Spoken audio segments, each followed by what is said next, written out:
Visa appearance is one of the crucial steps you must do when applying to Poland.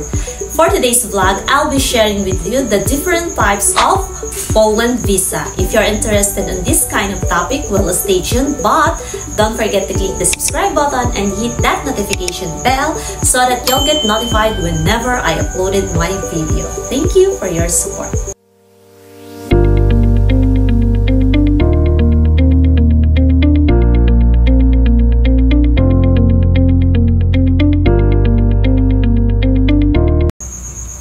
Hello everyone, mga gwapo at gwapa! Welcome back to my channel. For today's vlog, pag-usapan po natin ang iba't ibang klase ng Poland visa so that we'll be aware what we are applying for.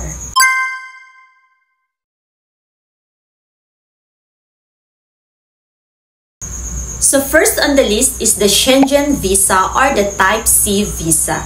Short-term visa lang po ito, good for travel or visiting friends or family. So ito po is up to 90 days or 3 months. Alright? Ayan, so kung gusto nyo po mag-travel sa Europe, mag-gala-gala, ang ibibigay po sa inyo na visa ni Consul is Schengen visa. Okay? Second is the Family Poland visa. This one po is a family member of an EU nationals who do not have a Polish citizenship and does not have a permanent residence in Poland. So, meron din pong regarding naman sa family. So, this one naman po is the Family Reunification Program. This one po is applied for family members outside the country who wants to reunite their family who are already in Poland. So, applicable po ito para sa mga OFW na nais po nilang makasama ang kanilang mahal na pamilya. And then third po is the National Working Visa or the D-type visa. This type of visa is applicable who wants to work legally in Poland and also who wants to stay in Poland for more than 90 days but not to exceed for 1 year.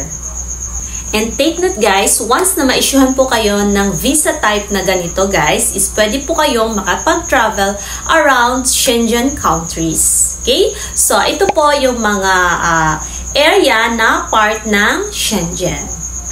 So, the fourth one is the Airport Transit Visa or the Type A visa.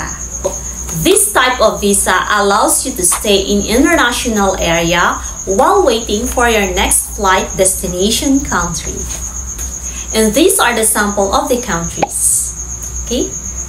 So for the fifth one is the business visa.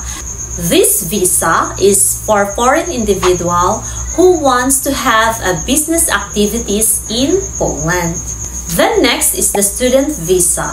This type of visa allows you to study in Poland legally. Then next is the research visa. This one naman po is applicable for all scientists and academians. Then for the last one is the humanitarian visa. This visa applicable only for an individual who wants to seek an international support or humanitarian assistance. Then for the requirements for each visas, you can access to BLS website or just type www.blspolandvisa.com.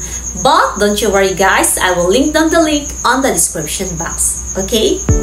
And that's it for this video guys. Hope you find this video informative. Let me know what type of visa you are applying for. This is Inday Guapa always saying, if you have a dream, there to make it happen. Bye! Thank you all for watching this here video. Please like and subscribe and follow. Much love from Little Yas to